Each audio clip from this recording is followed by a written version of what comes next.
This is a zebra pleco. I got it from this bin right here, sitting in front of Aquatic Marine. I think it's super thoughtful. It's one of the reasons I like Aquatic Marine and Kenny. They've been longtime customers of Fritz, but he thinks of the little things to give everybody kind of a full experience. I'm gonna ask to take this from him. I'll give him a gift in exchange.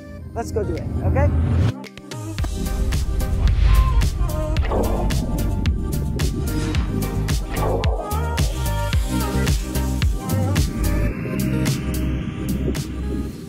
All right, we got to find Kenny. There you are. Hey Kenny. guys, welcome to Aquatic Marine. Hey, how are you, dude? It's good to see you, Sean. I've never been in your store before. It's your first time. We That's have awesome. been doing business for 7 years. No, 2014.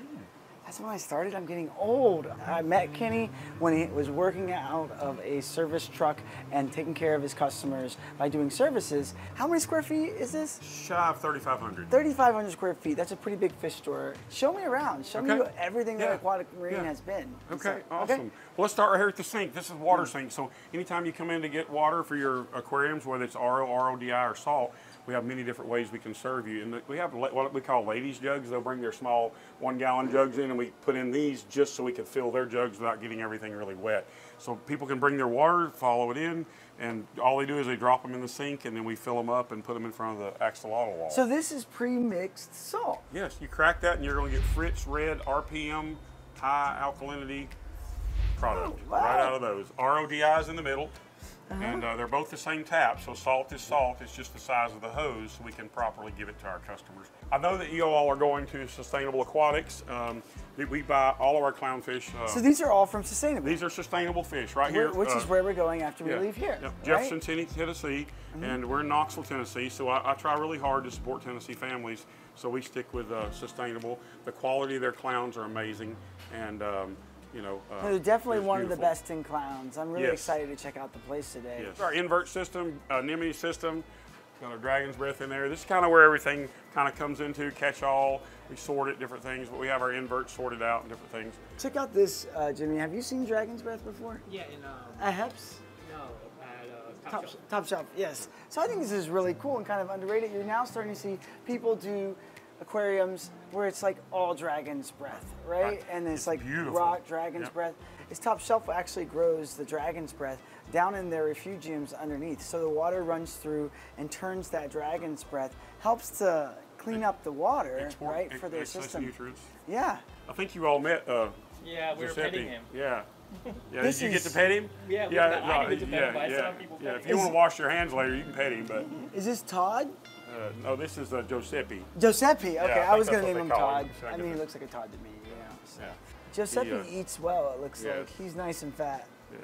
All right, And Giuseppe. Then, and this is our cichlid island. We have New World and African. I love cichlids, the color, the flair you get with the freshwater version, if you will, of freshwater fish. And the peacock cichlid's one of my favorites. I don't know a whole lot about cichlids. That's one of the things I haven't really delved into or kept personally, but they are incredible. Some of the different species, the colors, the frontosas, there's just so many different parts. The coloration on some of these guys is just incredible. Cichlids has always been something that I felt like is the closest that you can get to saltwater fish, but staying freshwater, something simple, it's easy to take care of. Sean, unless you're going to Sustainable, maybe they need this fish. Look at the color. He's got a stripe at the front and the back. There's your cichlid clownfish. Cichlid clownfish. That's what they need to do. Yeah, look this at is that. the Nemo cichlid. Nemo cichlid. That's a good one, Sean. Give me some knuckles on that one. That was a good one. Hey, I got them all day. Again, more cichlids on this side, the little Oscars, baby Oscars. Wow, look at these everybody guys. oohs and ahs over the little Oscars. I'm oohing on over this. Tell me about this fish right here. So, outside my realm, that'd be an Isaac thing. Is this a pike cichlid pair? Wow. For $200, you can have this pike cichlid pair. Yep. I feel like we want that for our studio, don't we? They're very, very aggressive. Are they? Yeah, like extremely. So you have the full tropical lineup. You've got barbs. This is your Freshwater semi-aggressive section. Got fulling on into your sharks, and oh, you've got more puffers. Yes, we do. So what are these? These are the Amazon. Those are Amazon puffers. Yeah. Oh, those are cool. I am not a freshwater guy. I said that on camera. And I try to avoid it, honestly, because there's so much to learn, and trying to run the business, I can't delve into the fresh like I want to. Oh, we're gonna send Kenny to a freshwater clinic. Yeah. Discus, you got some angels, and now are you bringing these angels in from a like a wholesaler? A lot of times, even a place that I went to out in Vegas, local that breed angels. Are you getting these from a local breeder? We do have some people that we do work with. We have kind of like a little business agreement with. Yeah. We are kind of a little selective because we want to bring the right quality. So we do work with the locals. We have what we call a livestock credit program. They can bring in stuff and we give them credit, and they can use it toward anything else living in the store. Oh, very nice. So how are plants doing? You have these plants here. Do you have more plant systems? I thought I saw another we have one a big over there. 125 plant system over here we sell out of. Over there? And we import from Singapore, as well as the tissue cultures that are in this cooler we get from Singapore as well. Oh, these are really cool. All right. One of these things that impresses me the most, Sean, is the quality of the product. And if you just see the coloration in these guys and how full these are, I've never been disappointed. And you're not supposed to open these because you got to take it with you now. Oh God! It is completely synthetic. It's yours now. Plants. You can't. They're tissue cultures. They've never seen air before. Plants, right? Yeah, of Here course. you go. Yeah. But hey, Isaac, take that out of inventory. Hey, Sean, can I introduce you to my wife real quick? She just walked in. Absolutely. And she's a big part of this. Angie. Oh, nice to meet you. Sean Hale. Thank you. This is Jimmy, his personal videographer. This is Here, Jimmy. give me the tissue culture. Well, I'll put this to the side. Here, Matt, will you put that over by his camera stuff, please? Well, so this is a big take on for Kenny. Like, this is a big store. A lot of time and effort goes into it. Right? Happy. Yeah. Well, he's doing a good job. It's a good retirement. All right, let's go back over here if you want to. Discus tank, I don't know what you want to say about that. I would like to talk about the tree, some of the wood. I do love discus, and they're a little bit harder to take care of. They have a specific pH parameter. The water flow can't be too high, but they're very colorful. You can keep them with plants. I think it's a great natural look for your house if you want to challenge yourself a little bit and have something that kind of blends in with the rest of your decor in your house. One thing with saltwater, even though I love it so much, it's a big giant blue light and it really kind of interrupts any sort of design. We just met Kenny's wife. I'm sure she wouldn't love the blue radiating light all over her furniture. So this is a great alternative for people that want to do something challenging but beautiful. I highly recommend discus. I think you've got a nice selection here. I really like your fire eel. And you don't normally see him out this much, just hanging out. So Jimmy, grab the shot now. He has the Tennessee personality. He's welcoming you. So yeah. This should be your mascot, the fire eel. Yeah. But this is, we just recently did this. This is a 300-gallon acrylic tank. We used to sell fish out of this. I don't think we're going to try to sell fish out of it anymore, but it's powered by Kessel. We use Fritz Turbo Start. We use Fritz Zyman here to keep everything well clean. But we just recently added this cedar tree. We did a little testing. In our plant tank over there, we have a cedar house that our cabinet guy from AM Cab Company built. And we did a little test for several months, and we actually have a cedar house. You can see in a minute around there, but this is actually cedar. We cut off a piece and did a test in the tank for a while and didn't have any issues. We trimmed it and everything. It's 91.5 inches tall, but I love how the natural root system, we had to trim it to get it in, but just how the fish look so natural in here. I almost feel like I'm a little bit of a public aquarium. You mentioned that this is powered by Kessel.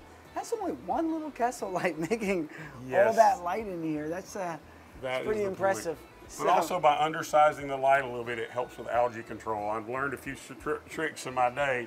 If you don't need that power, there's no sense in running it. But, yeah, no sense in turning it all the way up. If we were trying to grow plants, I would probably have 2 360s up there, X's and just rocking it. But I'm not. I'm just illuminating for natural light, if you will, for the shading. I love all the different dynamics of this aquarium. This is blowing up right now. At Aquashella, there is a goldfish vendor that comes every year, and he is so busy, and he brings the cutest goldfish.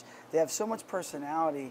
I feel like it's the closest fish to having a pet. Was he in Chicago? I'm pretty sure I saw him in Chicago. Yeah, he's been in Chicago and Dallas. These, they sell, like some of them are very reasonable in price, and some of them are hundreds of dollars. We've sold some goldfish in here, and I'll see the ticket, and I'm like, we sold a goldfish for that price? Was this an error? What happened? Goldfish don't just go in a bowl. In fact, goldfish is one of the worst things to just put in a bowl because they create so much ammonia. You really need a filtration system for goldfish. So. This is our 475 saltwater aquarium, and There's a video about the cabinetry and stuff that we did. We built all of this. It has our inlay in it. Another big reason to consider Aquatic Marine, because they'll actually customize the cabinetry to what you already have in your house, and so Correct. that's a pretty big. Yeah, absolutely. That's a pretty big flex, Absolutely. Ken. I want to tell you, one thing is really important. Wait, to me. before you go there, what do you got here? Where did you even get this? Did I don't you even know buy if we should this? talk about this. I'll tell you the story, Jimmy. You can record this. Okay. My son texted me one day a link to Facebook, okay? Do you know what this is? I think This is Bruce. There was only 25 of these made in the U.S. for the movie. He was in one of the 25 Regal theaters for months and months. A movie collector bought it for like $5,000. Long story short, he's getting a divorce. He lives in Dandridge, Tennessee. 45 miles up the road. We didn't have the money, but how do you not find a way to buy this? Hello. It's an icon, Yeah. and so I can't really say what it is because of video, because I don't want anybody, I don't want to get in trouble. But Jimmy, this is one of our cabinets that we built. This is a 125. This is a paint grade. If you want to open one of the doors, you can. They're quiet close hinges. It also has a shelf. We can customize it any way you want when we put the order in. that doesn't look like Or Jimmy's hand at standard. all. Quiet close. Who is that? Oh, it's Jacob. This is a walnut cabinet. This one's about 4 years old. This was one of the first things we did when we bought the store in 2019. What you got underneath? Can we look? Yeah, open up. What do we got? I can't swear how clean or dirty it'll Oh. be, but there you go. That looks pretty clean. Oh, and these are customized sumps Yes. through Bastia, Yes. right? That's is that how you say it, Bastia? Bashy. Yes. Are more people buying coral these days? Are less people getting into the coral game? Freshwater is surging. So is the industry just growing? I think the industry is growing in general. Yeah. I think people are looking for that hobby that gives you a response, and that's one thing about corals is you see the growth response. It's a positive interaction for us. Man, look, I must be doing good, even though we don't think it that way. But when our corals reward us with the beautiful colors that they have, we are good hobbyists and we're doing what we're supposed to do. And that's what's really important to me is the health of our critters and livestock and inverts and however you want to term the living things that we deal with every day. So I see my Fritz up here, Yes. and it looks like you sold out of everything else. I mean, It it's is. that popular It these is. days. It is an It's hard to amazing keep it in product. stock. You can only get the gallon sizes now because all the smaller sizes are sold out. And you have to rent a ladder to get to them. Yeah, I know, and that's how you've kept people like me just can't even reach it. They give up. We have hope. been going through a big reset in the store and just trying to consolidate and get things more organized. We are bringing in some more brands and products. We work with Carolina, Chris. He's got some things coming in, and so we're just kind of resetting and seeing where things land. I'm just gonna send Jacob here with a big box of stuff and just have him set it up. And Well, I just don't think you'll be even more disappointed Fritz. when we get to the end of the No, aisle. I down see here. you've Yeah, got yeah. everything, but I We just got want it. duplicates, maybe a big, like picture of Jimmy over there or something. Nope. Now you've got tanks for sale here. You got freshwater. You got saltwater. You said you had oxalatos, but we didn't see those. They're in the wall. We walked Okay. right past them. Yep. Oh. Now tell me about oxalatos, Kenny. Like, It's one of the most. is this cool- a fad? No, I think it's one of the coolest animals. I call them water dogs all the time. Yeah? And they're very personal, kind of like you were petting Giuseppe a while ago, or somebody was. These guys are very personable, and they'll come up and sit in your hand to eat. And the fact that they can eat each other's feet and morph it back, I mean, how cool is that? These guys are 25% off. These two right here. Now, have they done something wrong? They're just getting big. They need to. We hope they'll find a home sooner than later, and we want them to get to their situations. This the not for sale one's a breeder that we're going to move next week. You know, you started your store 4 years ago, right? Opened this up. What has been the biggest challenge in running a store? I wish I could give you an honest answer, and you're probably thinking I'm going to lie to you, but COVID came just months on the cusp of us making the investment in this store. And I tell you what, as a first-time store owner, that was some brutal thought process to go through all that, to just invest in this store. You're trying to build it back out, and then COVID hits, and you feel like everything's just pulling. So over the last year, I feel like we've really gotten more of an authentic feel of what it is to own a store. The biggest challenge for me is perception and what people perceive that we can do and in different situations, and we want to be superheroes. Underneath our shirts, with our nets, those are our superhero, our skills. The charts and the graphs that Fritz gives us helps us be what we need to be to those people. Now that you've told me what the biggest challenge is, what has been the most joyful thing, running a store? Children. Children, yeah. Children. Who's mine too? You got to see this. Come here. This is our paper towel machine. And of course, you get people that come in here like Reef Nutrition giving you stickers and stuff, but one of our kids drew that for me a few years ago. And So we're talking about kids. And then a couple of these stickers were given to me by kids, even though there's some brands we sell. A couple kids brought them to me where they had picked them up different places. I did want to tell you, I hate to break it to you, the kid that told you he drew that frog, he only colored it. Oh, colored it. I apologize. I used the wrong term, but yeah. That was pre-drawn. Yeah, I mean colored. I apologize. Okay. Yeah. Edit that, Jimmy. I don't get in trouble here. All right, we got to take this away from you. Kenny, say your last thing to everyone, the Fritz fam. Bye, Fritz fam. If you want to see more videos like this, definitely like and subscribe the Fritz YouTube page. If you want to learn more about Aquatic Marine, go to their Facebook page, their Instagram, and you started a YouTube as well, right? We have, but we don't have a lot on it yet, but we have it up and coming. More to come on the Aquatic Marine YouTube. Go ahead and smash the like and subscribe button for Kenny so you can see updates and tips and tricks from Aquatic Marine. Until then, guys, smell it.